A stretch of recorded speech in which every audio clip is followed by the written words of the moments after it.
জাতীয় সংসদ নির্বাচনকে ঘিরে নারায়ণগঞ্জের ৫টি আসনে মনোনয়ন সংগ্রহ করেছেন ৭২ জন প্রার্থী।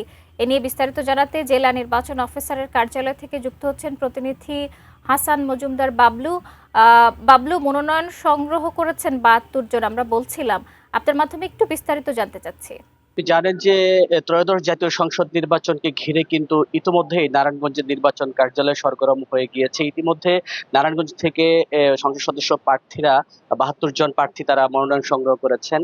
এর মধ্যে নারায়ণগঞ্জ ১ আসন থেকে ৭ জন এবং নারায়ণগঞ্জ ২ আসন থেকে ১১ জন, নারায়ণগঞ্জ ৩ আসন থেকে ১১ জন এবং নারায়ণগঞ্জ ৪ আসন থেকে সর্বোচ্চ ২৬ এবং নারায়ণগঞ্জ ৫ আসন থেকে ১১ জন প্রার্থী ইতিমধ্যে মনোনয়ন সংগ্রহ করেছেন। আজও কিন্তু মনোনয়ন সংগ্রহ করার প্রক্রিয়া রয়েছে। আজও কিন্তু মনোনয়ন সংগ্রহ করতে পারবেন প্রার্থীরা। আমি ইতিমধ্যে যদিও কোনো প্রার্থী এখনো মনোনয়ন সংগ্রহ করতে আসেনি, জেলা নির্বাচন কার্যালয়ে আমি আছি এমনটা দেখতে হবে। হয়তো বেলা বাড়ার সাথে সাথে প্রার্থীরা তাদের মনোনয়ন সংগ্রহ করবেন বলে আমরা যেমনটি জানতে পেরেছি। এছাড়া আগামীকাল কিন্তু তারা মনোনয়ন সংগ্রহ করতে পারবেন এবং তার মনোনয়ন দাখিলেরও কিন্তু সবশেষ দিন কিন্তু আগামীকাল তার মনোনয়ন দাখিল করবেন।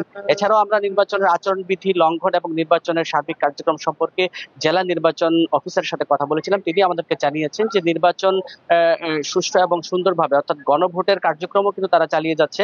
সেই ক্ষেত্রে প্রত্যেকটি উপজেলায় কিন্তু দুজন করে নির্বাহী ম্যাজিস্ট্রেট তারা উপজেলায় দিয়েছেন বলে আমাদেরকে জানিয়েছেন এবং পাশাপাশি সার্বিক দিক বিবেচনায় কিন্তু আইন শৃঙ্খলা রক্ষাকারী বাহিনীও বেশ কঠোর অবস্থানে রয়েছেন বলে আমাদেরকে